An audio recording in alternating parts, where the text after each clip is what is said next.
So much for being here today at our school safety panel at Arbie-Stoll High School. We're very excited to have several students and our faculty and Mr. Carrick and some community members. We have Mr. Huey, Mr. Kaloji, Mr. Carrick, our principal, and Officer Malone, our SRO. And I'm going to turn it over to Mr. Carrick. Good morning. I first want to welcome you all here. School safety is such an important topic. On the educator side, I know that my #1 job is to provide a safe environment for students. There's a huge responsibility bringing 1,450 students into your building, and as a principal, I bear that responsibility of ensuring your guys' safety. I think what has been really encouraging for me is to see you guys in your classrooms and with your teachers begin these discussions. We know the events that happened in Florida have really precipitated a lot of discussion about evaluating and analyzing our school safety.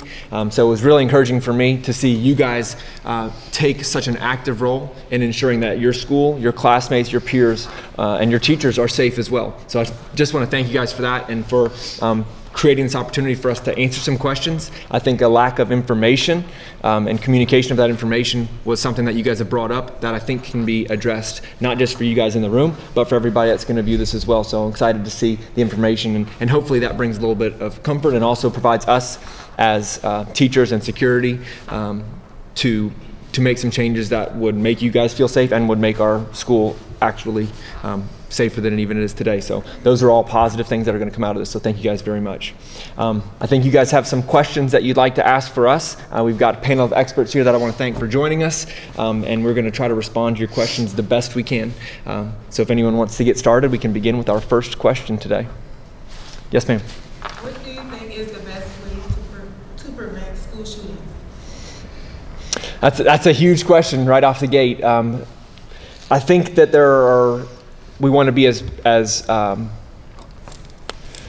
prepared as we possibly can be. So I think a lot of our discussion today is going to be practical things that we can do to make the school safer. I think you become less of a target when people that may want to do harm realize that we have procedures and things in place that keep us safe. So having those procedures developed, revised, evaluated is important. And then I guess my other side of that question that I've discussed with some of you guys is just keeping a positive school culture and a culture where everyone in the building is as valued or values the safety as much as everybody else. So when there is information or when there is a potential, that information is communicated up, and I think that's one thing that we do pretty well, but could be done even better. So when you hear of something, say something. We talked about that a few weeks ago on one of our Warrior Nations, where giving that information, sharing the information with an SRO or with a school official, with the trusted adult, is really important to just be as proactive as we possibly can be regarding that. I think there's some definite bigger questions about school shootings across the country and some of that, and so hopefully being able to provide students that are hurting or in a bad place with their mental health is very important piece that I think we need to continue to evaluate. So when we have friends that just aren't in a very good place, that we refer them and connect them with resources as well, that could try just as a different approach to try to prevent these school shootings. Anybody else want to pick that one up? Yeah, so just to think about that a little bit deeper, there's Steve and myself, we get the opportunity to work with 86 to 87 schools throughout the Charleston County School District jurisdiction. And one of the interesting things that we find is that, a lot of times students will know things in advance. You'll hear things within the school environment that maybe, we would not hear on the outside. And sometimes the lack of communication, not always is the issue, but there is a communication issue where students feel like, I don't really want to tell on somebody because I'm not quite sure, that this person is capable of doing what they're saying that they might do or suggesting that they might do. And sometimes, there's the feeling that I don't want to rat someone out when maybe they're just joking, But I can assure you, recently we've had a lot of individuals who have said some pretty serious things across the district, and we've taken every single one of those threats very seriously, and we've involved law enforcement and we've involved mental health professionals as well to ensure that these kids are at least evaluated. Sometimes we get mad and we say things, right? I mean, we do. Everybody does that. Unfortunately, that's one of the things that's a human flaw in all of us. If we get mad, we say things that we don't mean. But it's important for each one of us when we hear those things to bring it to an adult, to take it to a teacher, to take it to your SRO. Let your administrators know what's going on and what you're hearing. Let them be the ones to talk with those other folks who have made those statements and figure out whether or not there really was an intended threat there, or if it's just, you know, they're blowing off steam.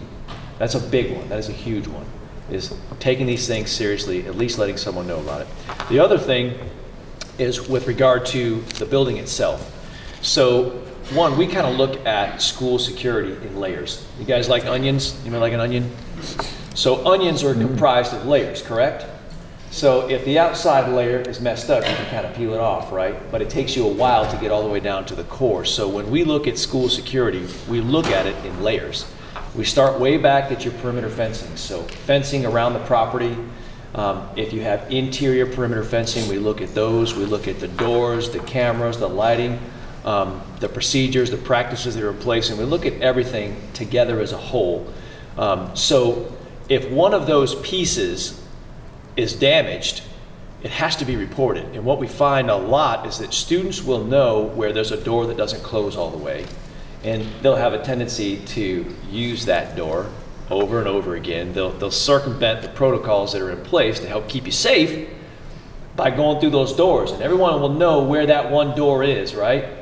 I know you've got a door here on this campus in particular where everybody seems to go to it all the time.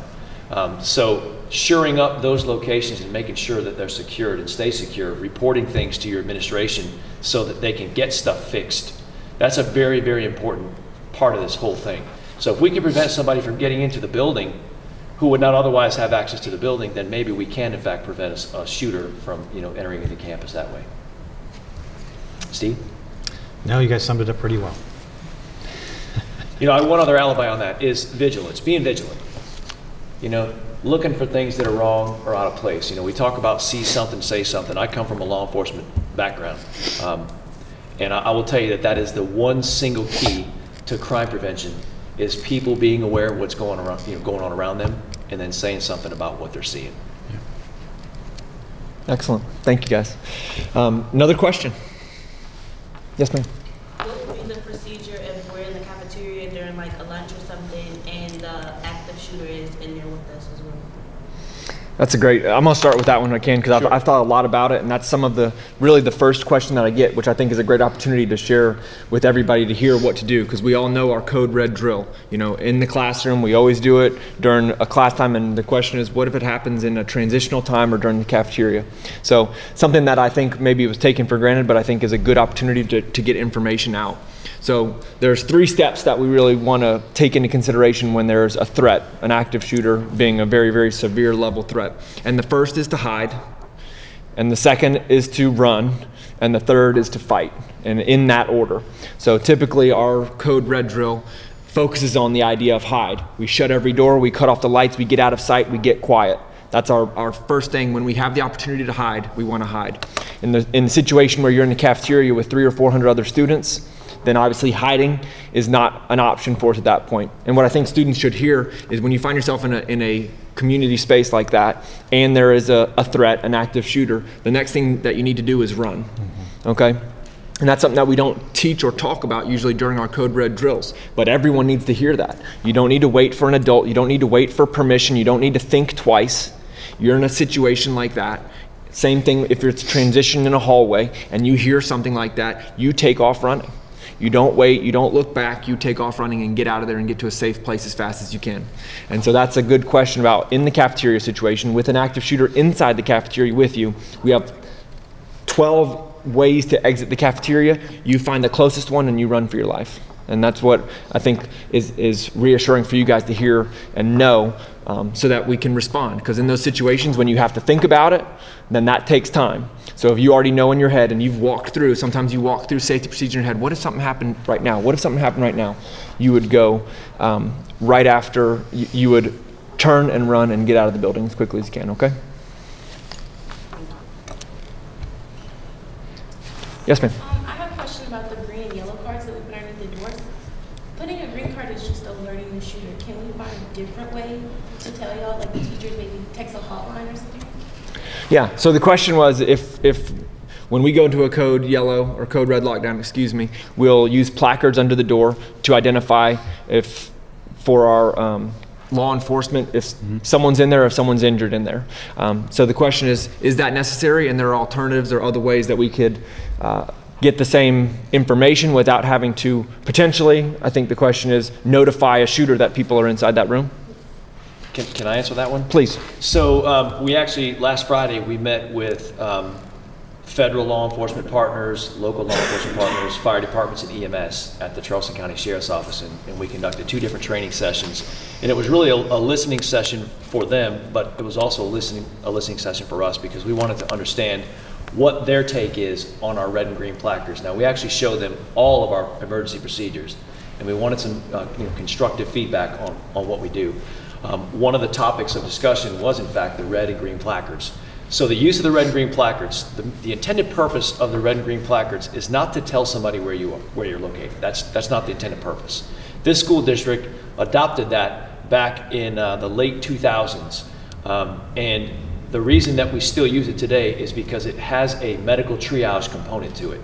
So for instance, if you're inside a classroom and there's a placard available to you and you're injured and you're bleeding and you need help, the purpose of the red placard in the window or underneath the door or in your external window is to signify to those responders that there's an individual in that room that needs medical attention right away. Which takes us to the green placard. So the green placard is designed to show them that you're okay, right? So that helps them when they actually go back after they've secured the scene. They go back and do their systematic checks in rooms looking for individuals who may be hiding. So there's discussion right now among our group as to whether or not we will continue with the use of a green placard. But for right now, I would always err on the side, if there is an injured person inside a location, that the red placard would be a priority, because that will signify to the emergency responders that there's someone in that room that needs a medical, has a medical need and needs attention real quick. And one other thing I want to ask you, I'm going to ask you guys this, is if there's a shooter in the building and they don't find you in the hallway or the cafeteria or the media center or the gym, then where are you? You're in classrooms, right? So the placard system, could it give away your position? It could. But the reality is, if a shooter is here and it's normal operating hours, it's reasonable for them to assume that you're in a room anyway, right?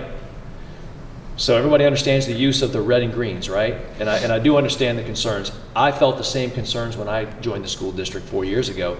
But when I understand the importance of being able to get medical attention to you as quickly as possible, I think that there is some relevance to using at least the red at this point. We will continue to evaluate whether or not we change that procedure. Does that answer the question? Okay. Anything from the law enforcement side, Officer Malone, that you want to add to that? Yeah. So in regards to like the whole active shooter and with the placards and hiding, just like Mr. Huey said, the shooter's going to know that if you're not in any of those other areas, you're in the classroom. And with the purpose of turning off the lights and locking the doors, and even if you can barricade that door, the shooter knows that you're somewhere else in the building. The point isn't that you are thinking that you're playing a trick on him. What you're doing is you're creating the best obstruction for him possible in a guessing game, because their intention is to get to the most amount of people in the shortest period of time. And he or she wants to do it with the path of least resistance.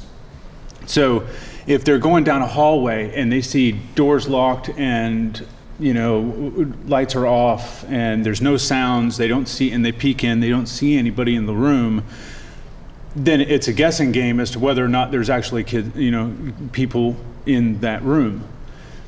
They're not typically, they're not going to waste time trying to bang in and try and knock, shoot out the locks or do whatever they can do to try and enter that room and spend all that wasted time to find out that that really was just an empty room, because in the meantime, who's coming for him? We're coming for him. So they want to move on, they want to move down as quickly as possible, and they're just hunting for whatever is available. And So by shutting everything down like that and being quiet and turning off lights, you are creating the best guessing game for him possible.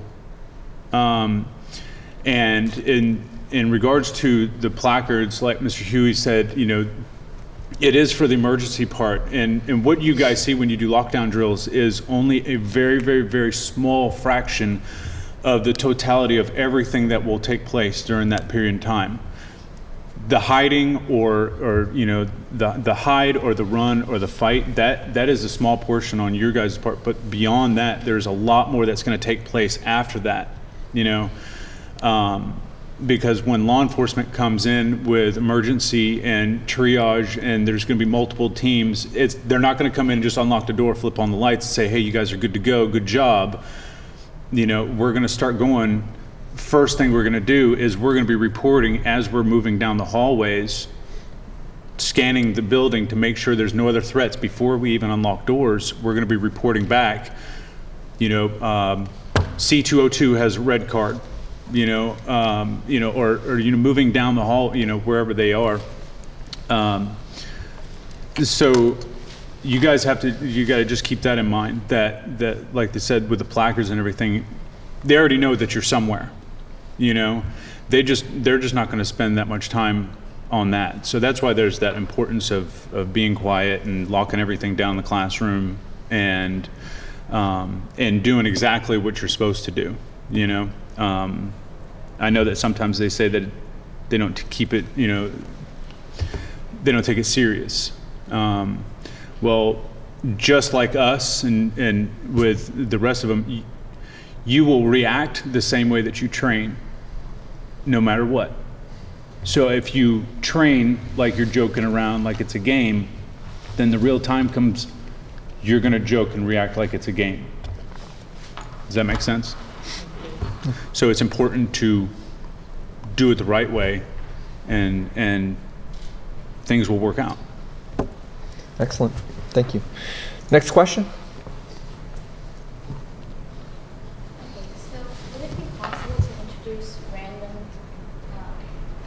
like drills and things of that nature, like random lockdowns? Because I feel like if it's more random, there's kind of the like unknown, is it real, is it not? So I feel like students would be better prepared and take it more seriously.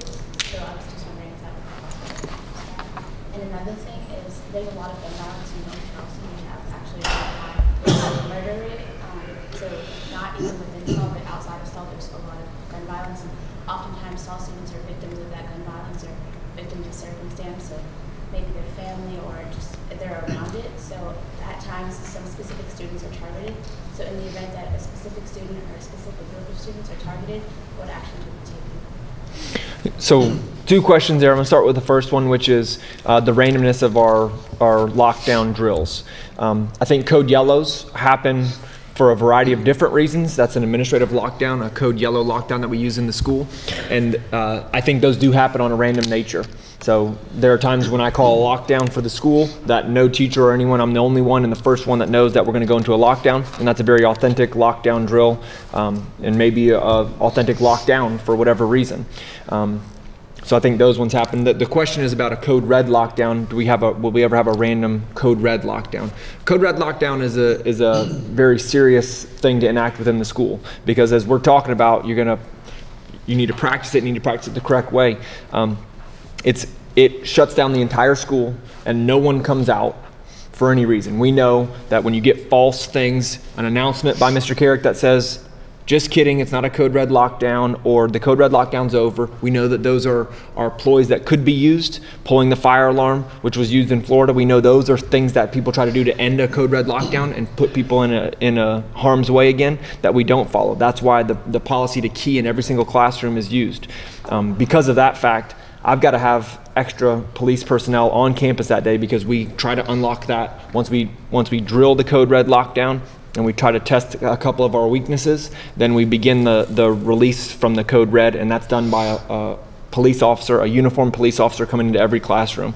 So the surprise nature of that makes it a little bit challenging. And I also worry about the cost benefit of that. It could be very distressing emotionally to feel for an hour and a half that there may be an active shooter in the building with no inclination that we needed to drill it.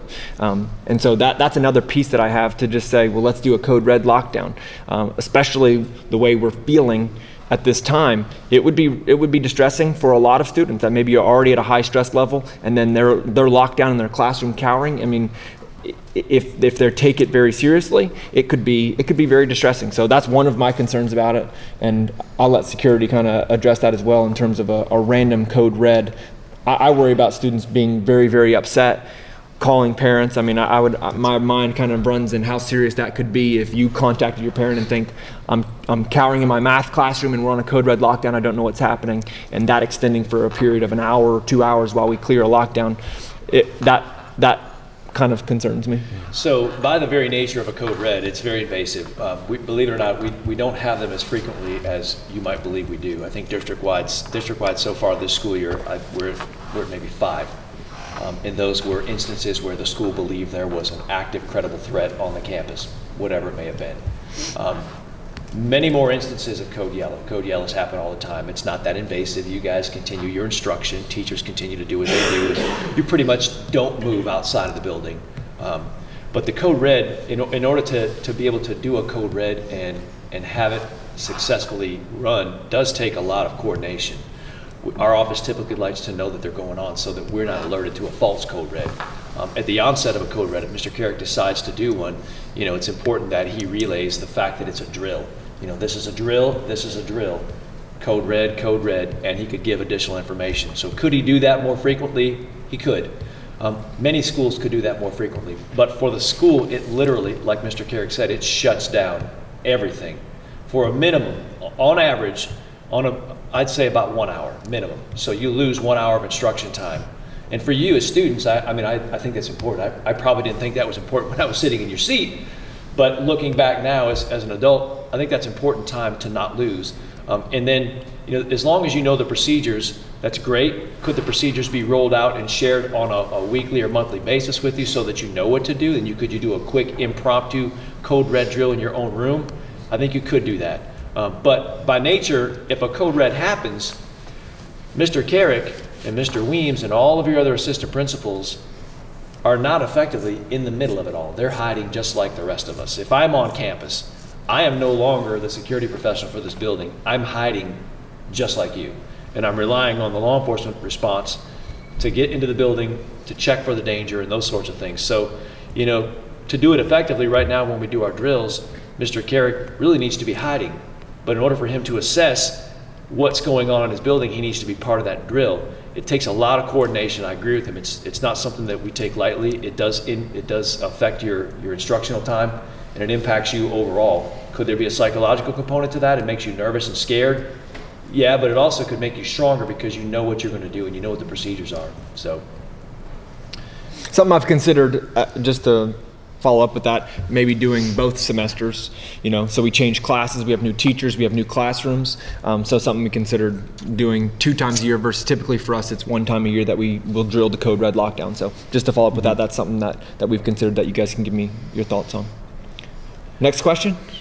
In the event of the Charleston, like with the high mercury and things of that nature, is a specific student or a group of students you're targeting with that? Yeah, for us, when we feel like there's a threat, a specific threat that's made, we immediately bring in law enforcement with that. Obviously, that's a criminal investigation of that nature. So we facilitate and support North Charleston Police Department in any way that we possibly can in a situation like that.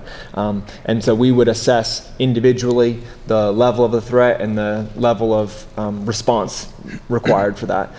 But that's a threat of someone's life or a threat of committing gun violence against someone else is an extremely, extremely serious threat that I don't handle at a school level. That's going to be referenced with our local law enforcement and getting their support on how to move forward. And to kind of add to that, North Charleston Police Department does a really good job of taking those type of things seriously. So if you've been watching the news recently, there's been a school-related incident that impacts students in a school in the North Charleston area. Their supervisors are very keen to that. Their investigators move on all the information that they have. They investigate, they talk to, they interview, and they increase their presence. So for a period of time until the situation is calm and all the players are either arrested. They do increase their presence on campus. They actually have their patrol units travel through the campus. They're instructed to get out and speak with the staff to make the presence known and to let folks know, if you attempt something here, we're here to deal with you. They're usually here in the morning after an event that might happen that they feel has connections to any of the schools. They're usually here meeting with me at 7 o'clock that next morning to kind of brief me on a situation that would happen and what students could potentially be involved. So they're very communicative with us and know that we need to be in tune and in touch with what's happening outside of our school, because a school is just a component of the community and it's a vital component of that community. Which brings it back to, if you see or hear something, say something. That's super important. I mean, it's not snitching when it's something that could harm you, harm your friends. It's really hard to go back later on after the event happened and said, oh, should have said something. It's too late then, And most of that stuff, I mean, most of the reporting that you do will be anonymous. Mm-hmm. No one's ever going to walk up to the individual and go, hey, by the way, he told me all about you. Mm-hmm. That's not the way it works in this world.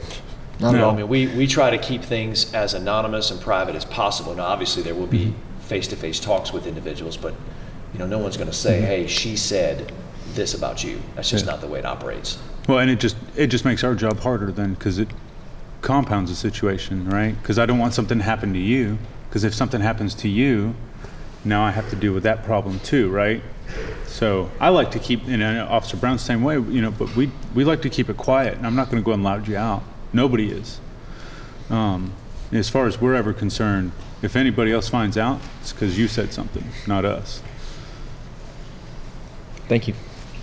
Ma'am. Do you think teachers should be armed? Do you think teachers should be armed is the question. I'll let you start with this one.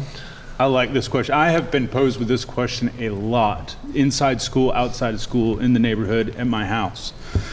That is a really compounded question, and it can go both ways. The law enforcement side of that is that we've had discussions is that it's not a good idea. Not because we can't trust the teachers or because we debate their abilities to be able to use their weapons or use them at the right times or anything like that. Here's where the problem comes in with situations like that. So if a call goes out for a shooter in a building, all right, and we get the call, there's a shooter at Stall High School, all right, we're coming on campus, or let's just say that we, like Officer Brown and I, are not here that day, and other officers are either here filling in, or you have other officers that are coming from off campus. Street units are coming in, and they're coming in to aid. Well, they don't know that teacher, and what they're looking for is what? Somebody coming down the hallway with a gun, correct? Well, they don't know that teacher is actually just a teacher, and that teacher is running down the hallway, and he may have good intentions of, he's chasing after that bad guy, but we don't know that because we're seeing him run down the hallway with a gun. And in the course of active shooter, in the way that we are trained, if he's in the building, he's got a gun, and bad guy is in the building, he has a gun, he has an intention, and we're not going to let that further. So we are going to remove that situation by what means is possible. And that makes it where the situation where the officer could inadvertently shoot the teacher thinking that is the suspect, if that makes sense to you. Then again, on the flip side, it could be a good thing, and that teacher could beat everybody to it and save a lot of lives and take out the suspect before officers are there too. So, it's a real shot back and forth. It's definitely something that has been talked about a lot, though. So I've actually asked several teachers as I travel throughout the school district, men and women both, what do you think? You want to carry a firearm? I've had at least one say yes, and I've had many say no. I do not want to be responsible for a firearm in my classroom. I spent a lot of time in law enforcement. I taught defensive tactics to law enforcement. And I personally know how difficult it is when you have a firearm and everybody knows you have a firearm. If somebody decides they want to attack that firearm and try to remove it from you, I know how difficult it is with the equipment that Officer Malone has on to retain that weapon and keep the weapon. How much more difficult in my mind would it be for a teacher who does not have the same, what we would refer to as a threat level 3A retention holster to keep the gun on their body to prevent somebody from taking it away. Not an easy thing for a teacher who doesn't do this every single day, who doesn't wear a uniform and have gear that will help maintain that. You know, I think of a teacher in a dress. Where does she put the firearm? You know, I mean, where does that go? Very difficult to try to mitigate something like that. And then he or she has the firearm in the classroom and has it in a lockbox and forgets to lock it. And a student that day is upset or angry, and the student sees that opportunity, you know, and emotions run high, and they grab the firearm, and now we have a problem. If you watched the news in Decatur, Georgia last week, there was a teacher on campus who cranked off a round in school and barricaded himself in a room. You know, I mean, I could see a lot going wrong with that. I agree with Officer Malone. There are plenty of teachers that are capable of carrying a firearm, but I just think that because there's so many other factors involved in that may not be the best decision. Thank you. Yeah, I would just weigh in my personal brief response would just be, at this point, I wouldn't like to see teachers armed. I appreciate I'm at a school that has 2 resource officers that are armed, that are trained, that I would like to see respond to a threat of that nature in my school. So that's my personal stance. I can't say it'll stay that way forever, but at this time, that's the way I feel about it. Having worked with law enforcement officers who were involved in shootings, I can tell you personally, having known them, they have pretty much been ruined after that. Mentally, they're never the same. You know, I don't think that any law enforcement officer, or any person for that matter, who has common sense and is a caring person wants to shoot anybody. You know, I mean, I just don't think that's the case. But I've seen a lot of law enforcement officers who are trained and who are justified, and still their careers ended after that because it just affected them so much as a human being. You know, I just took someone's life. You know, that's somebody's kid, and maybe it was a young person and they've got young children. You know, so there's just so many things. It could potentially ruin a teacher's life if they have to use deadly force in a school setting. Next question. Sir. Mental health is a critical factor in the actions that are taking place. What procedures what are the resources are provided to help children with mental health issues? Okay. So the question is, what mental health resources are available for students? I think that's something that everyone nationwide is trying to evaluate and improve. And so we definitely, I can't go too deep into this question, except we're trying to explore and expand mental health resources. It's often an unpredictable kind of factor. You know, it's not real linear. You know, you can't just, if this happens, do this, if this happens, do that. Mental health is a challenging and complex disorder that people deal with, and that we work with within the school system as well. So whether it's for staff or students, those things are, you know, anything from anxiety to depression to more severe mental disorders are something that we encounter, and we try to provide as many of those resources and services as possible. So not on the safety side, but also on the health and well-being side of it. When you have people that are struggling, that are dealing with those even depression or anxiety, saying something there as well, you know, being a good friend and speaking up for that student. We know just for any type of things that happen within the school that are stressful or anxiety causing, you know, referring those to a counselor or to an adult that can connect them with the services is very important. So there actually is a tool, the threat assessment tool that the district does have available, and anytime there's a student that you know, demonstrates or vocalizes any type of threats to harm themselves or threats to harm them others, that's one of the things that the district, as well as the school, initiates. So they conduct a threat assessment of the individual, and you know, without going into the details of the threat assessment, it does evaluate a lot of things that either whether the student has access to weapons, Is there a previous history of violence? Those sorts of things. And when that assessment tool is done, it helps the administration, as well as the mental health side of the school district, make a determination as to whether or not the student needs to get treatment. So there is a tool that's in place to help address that issue.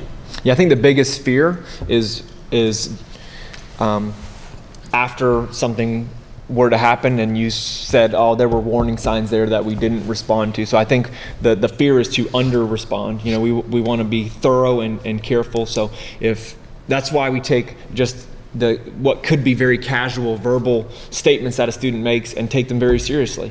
Any threats towards self-harm, any threats towards harming others, even if you were just blowing off steam, those are gonna sound the alarm bells for adults in the building, as they should, because you don't want to have heard that and then said, well, I didn't think they were serious. That's something that we never want to be in a position of. So that's why we have protocols like the threat assessment that let us evaluate, is there anything that we need to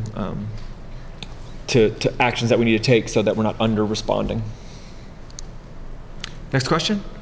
You guys are asking great questions, by the way. I agree. Great questions. Daryl? Many students in the school let people in, through the art room or anything during the day, whether the students left in the middle of the day or they're coming during the day. Is there any way, with student concern or admin in the halls or anything else to do for them? Yeah, that's something that we try to be as diligent as we can, and I know you guys probably are like, oh yeah, right. We know how permeable that we really can be, especially when we take all these efforts to lock exterior doors, and it just takes letting somebody in. Our procedure would be everyone comes in through the front office, that all visitors come in through the front office. If a student leaves, that they come through the front office so that we can make sure that they were gone. We knew they were gone or they're coming into school late. Just the issue of punching in someone through a door is a concern that I don't think we deal with it as many of our doors around the building, but definitely that front door. So, one concern or one strategy that we're looking at implementing is maybe converting that, if we can, to kind of more of an emergency exit. Places of business that you guys have been to that kind of, you can't just walk through that door in and out, so it's not just a normal entrance or exit, but would maybe sound an alarm like an emergency exit. So if we needed to, you can definitely run out that door, but it's not a door that we just use without sounding an alarm. So that's something that Mr. Weens and I have been exploring to try to at least limit that doorway. Most doors are there for a reason, but they don't need to be used in a way that could threaten our safety. Yeah, I agree.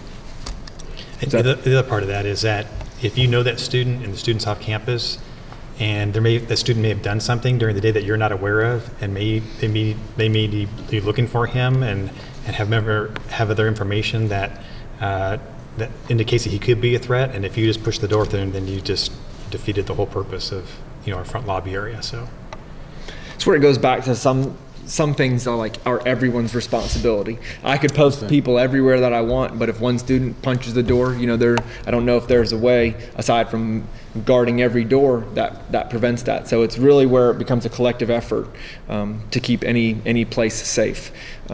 And so part of it is everyone having the same understanding and us all being on the same page about our seriousness about school safety. Is there a discipline component to that?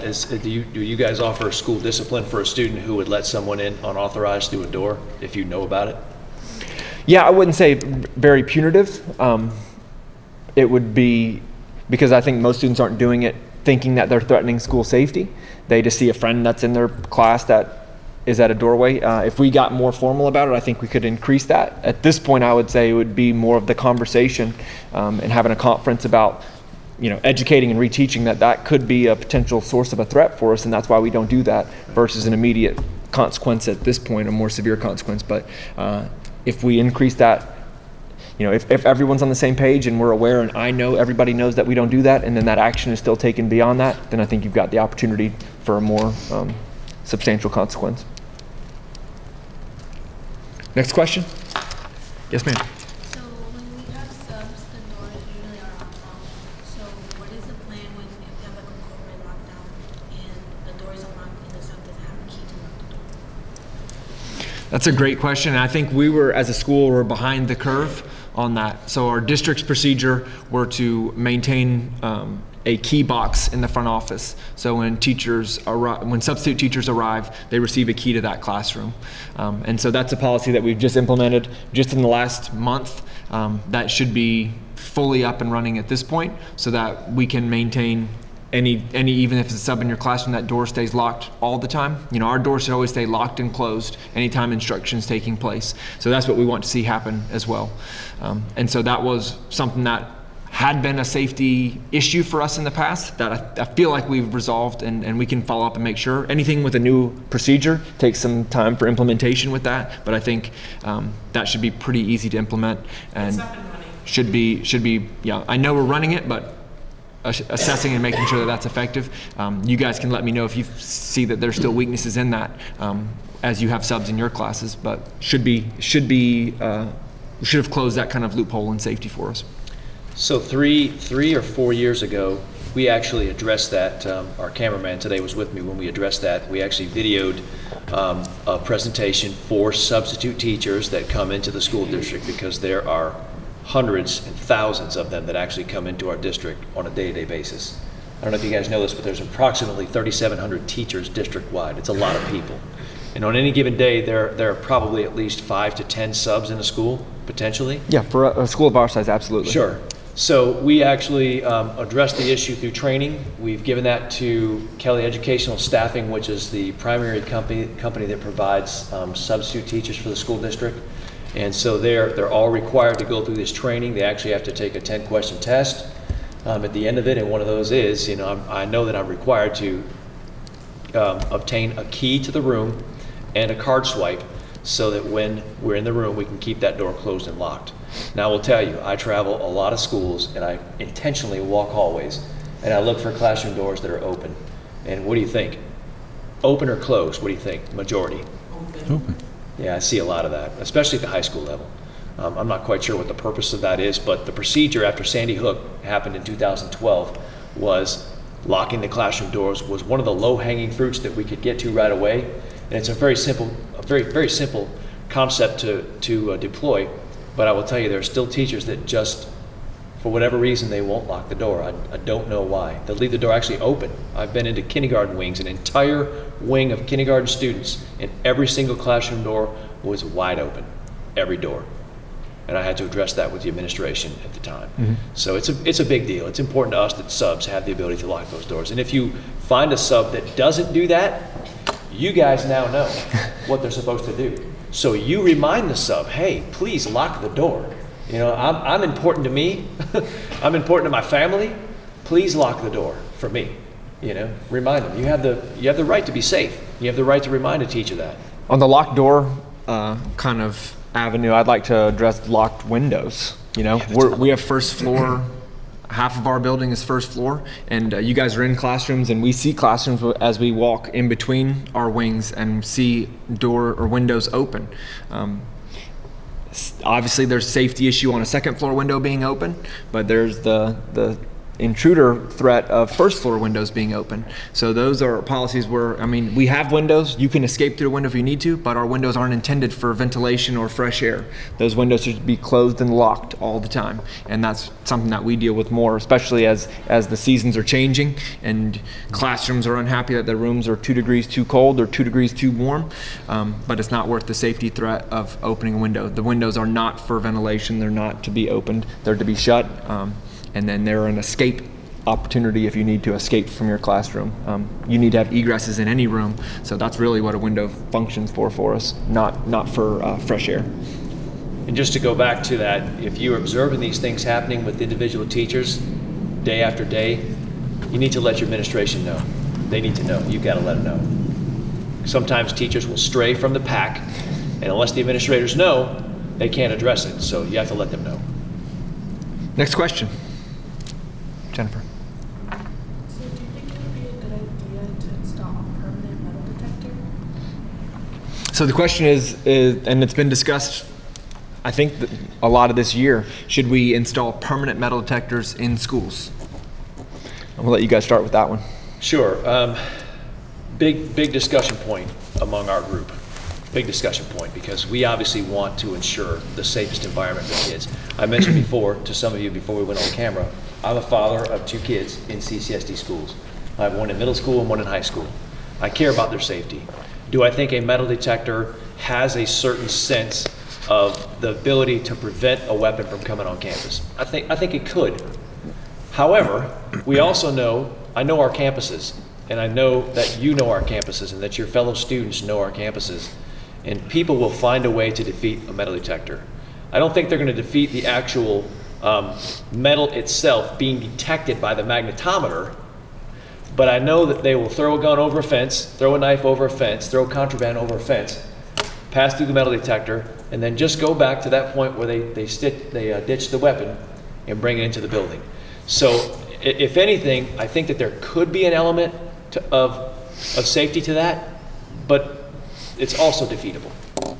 So it would look great. It would look great, and we'd be able to say, yes, we have metal detectors at every building. But then again, if somebody goes to the art door after they've passed through and they meet another student at the art door and they let them in, we've just defeated the metal detector. Guys? Where there's a will, there's a way. Yeah, I think it has some deterrent factor, but I don't think it stops someone who wants to do harm on a school campus. I think that they would evade it, and so everyone who follows the rules and does what they need to do would walk through the metal detector, and everyone that doesn't would avoid it. And I couldn't tell you the number of doors that we have in this school, but there's a lot of them. And part of the question was, do we need to put them at every door? Well, if you wanted to keep the school safe, you would need to, right? But there's just too many doors to metal detector every door, and then otherwise you funnel everyone through 1 or 2 doors, and it would be extraordinarily time consuming, and it would only be effective for the 99.99% of people that weren't trying to bring a weapon, and the 0.01% that did want to bring a weapon would somehow manage to not make it through the metal detector. So I don't think it's the most effective. Instituting the random searches, where you don't have any option but to be subject to a search, where we can make focused random searches, I think is more effective. It still provides that deterrent factor. If you know that at any point I know I could be searched, and that could be even potentially more deterrent because I don't know when I'm going to be forced to be subject to search, versus I know that they're going to walk through the metal detectors, and once I'm in the building, if I can evade that in any way, if I can find a loophole in that and get into the building, then I know I'm not going to be searched at that point, right? Because everyone feels like secure. It's been a secure setting has been established. So it's almost a false sense of security. You know, I mean, it's going to keep the honest people honest, and those who intend to do the wrong thing are going to get around it. But I will tell you, though, that we've actually, our office put together a proposal to your school board.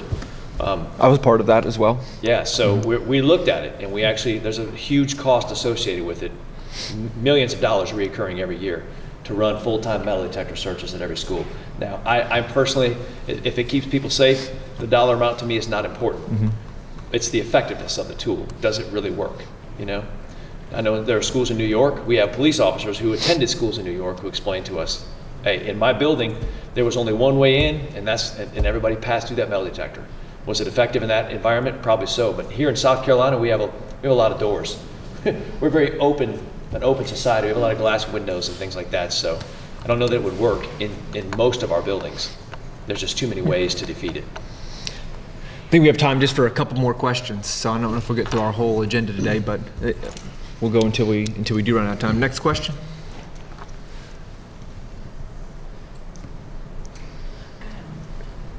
During like the transitions, like the people coming from the trails and stuff, administrators don't be out there. So is there a way like the administrators could be standing watching us like coming to the building? Yeah, and that's something that I think has come up from even just previewing our discussion today. That is an immediate fix for us. I think it's important and essential and easy to implement. And so I get through transitional times to post an adult in that between the mobiles and our school building, which is about a 50-yard gap there. To post somebody in there would be is something that we're going to do. So that's a great idea and a great suggestion, and I think that'll help you guys see that adult presence in between. We have adults in the mobiles, adults in the school, but then there's that gap in between there that would just be a duty post that could probably solve a lot of problems, right? Thank you. I'd like to address our questions too. Can we require the teachers stand for? Because I noticed we started the year with the stand door, but it's kind of faded now. And I feel that we should have administrators on each hallway. So I see they all stand in one spot. I think we should spread them out through the school and as well as outside. Okay.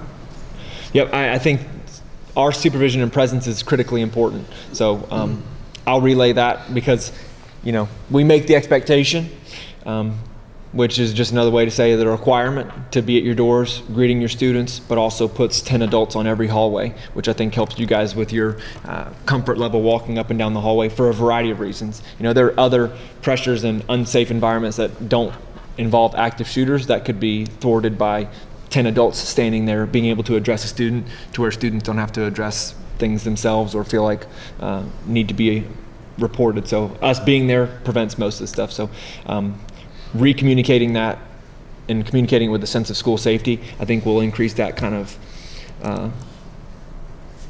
the way that teachers address or feel about being at their doorway, not just as a capturing kids' hearts, welcoming you with a handshake, which it does that, and that's primarily what we've established the standing at the door for, which is just initiate and have a positive interaction with every student that comes to the doorway, but also for the side of school safety that will be improved through it. And administratively, absolutely, we have posts, but being at those posts is important, so thank you.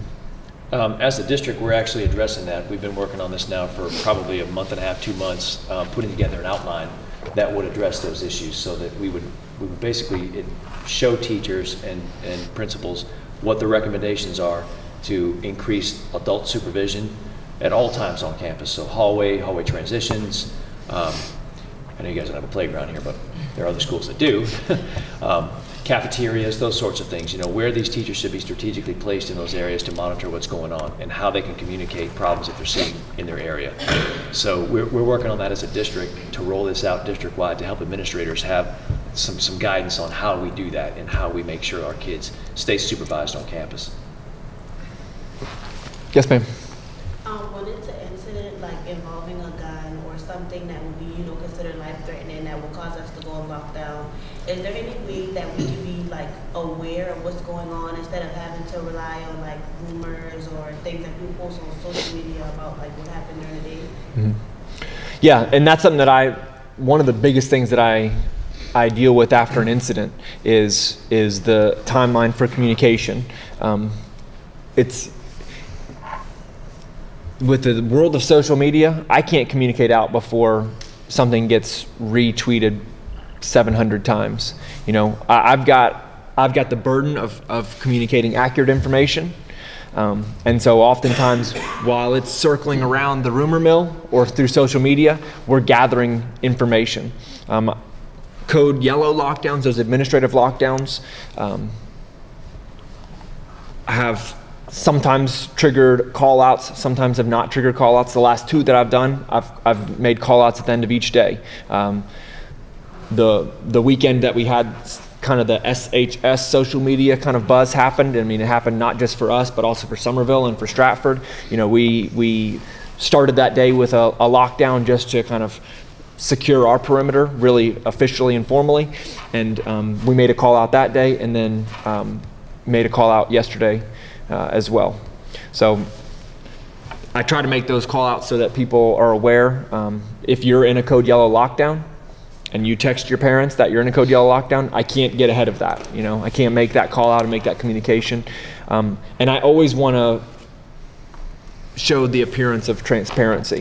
You know, I don't want to feel like I'm withholding or hiding information or even trying to glaze over something that may be a very serious instance, because I think that breeds more insecurity and fear than it does being very transparent about it. So I try to be as transparent as I can, so I don't want to leave anyone, any students or any community members thinking, what's he not saying, or what's he's trying to make that sound better than it really is. I try not to take that angle, but I also don't want to put information that isn't accurate or that I can't confirm at that point.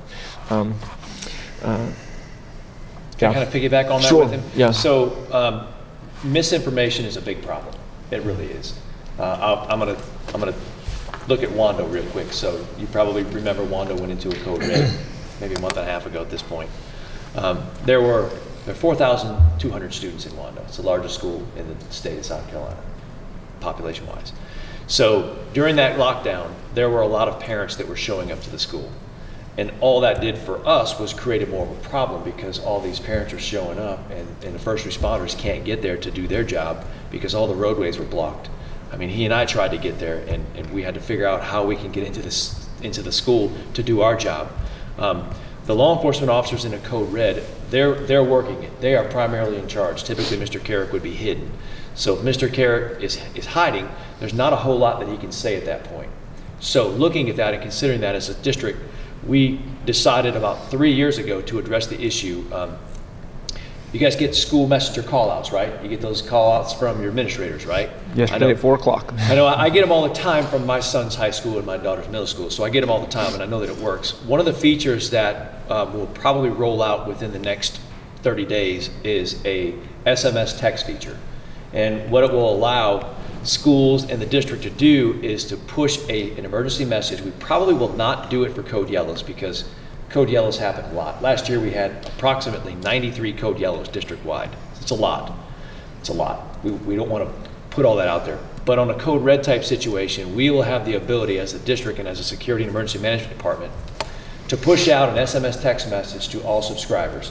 So if there's an incident occurring here at Stall High School, we may not tell you all the details, but we will tell you their police are working an active threat at Stall High School. Parents, please do not respond to the school. Please don't try to call the school, because I guarantee no one is going to answer the phone. Mr. Carrick is, until law enforcement finds him, he's hiding, just like you are. When law enforcement finds him, he now becomes part of the incident command system, and he's working with those first responders to help mitigate the issue. He's not going to have time to push out messages. So we, as a district, will hopefully be able to aid in getting messages out to you and your parents, as well as other district assets that would normally come to a school and work here during the day. So we're hoping that that's going to help a little bit. That's the goal. And it might actually be a delayed message in that, because in the the code red system anyway, in the event when we do find Mr. Carrick, he's going to want to get to us, or he's going to want to talk to us or law enforcement, and it won't probably even be me. It'll be somebody much, much higher than me. Because he's going to want to know, what can I put out there? Because you're not going to put out everything. You don't want to, you don't want to misconstrue, the facts. But there's certain things that you could put out there and can't put out there at the moment, We would just ask that you don't put out the wrong things. So right, at Wando, exactly. we had students who were literally texting their parents saying, there's shots outside of my door, gunshots. And there was actually no one with a gun on campus other than law enforcement who had responded. So I don't know what those students were hearing, but in their mind, they were putting this information out there, and parents were petrified, and they didn't need to be petrified. So be very cautious about what you put out. If anything, if you're going to text your parents, just simply tell them, hey, we're in a lockdown and I'm okay. And you hold what you have and you hold your ground. Don't put something out there if you don't know for sure that that's what's happening. Don't say it. Yeah, those just like he said earlier, like with the Wando incident with the code red, a lot of misinformation goes out, and kids putting out there and messaging out things that aren't really the truth, and it makes it hard for law enforcement or emergency personnel. And just realize that your stuff that you're putting out there, and then hey mom, come get me, or whatever, and then they're showing up here and they're overcrowding this place, and in the meantime somebody down the hall or on the other side of the building that does need help, and you can't get an EMS truck or a fire truck or more police cars in here because all the parents are jamming this thing up, you have now increased the risk and the chances for those other folks, that do actually need help. Not, I just want to get out of school. Okay? All right, well, I appreciate you guys' questions. I appreciate your concern, and I appreciate the feedback. I think this dialogue is really beneficial for everyone that's in this room, but everybody who's going to be able to hear this and view this as well in all of our classes. I think we can communicate this across the whole school. It'll give us all a better sense of comfort and answer some of the questions that we want to know. Why are things the way that they are, and how can they be better? And I think I've taken away several things from this conversation that can increase our safety. And that's really the purpose of this discussion, is to provide you guys with a safer experience. So I thank you for all the feedback. I thank you for all the suggestions, and I hope that you see changes happen in the near future regarding some safety in these issues that you guys have brought up. And I encourage you to continue the discussion. You know, it is events like Parkland, Florida, and it's events like Sandy Hook that trigger these moments, but we should be continuously vigilant about improving and increasing our safety. And so as you see things, continue to bring those to your teachers, can continue to bring them to me and our other assistant principals. And then we can continue to ensure safety and just make things better. We want to improve in all areas, but school safety being our #1 priority when we're here for 7 hours every day is to be safe while we're here. That's our #1 job. And then when you're safe and you feel safe, then you've got an environment where you can learn.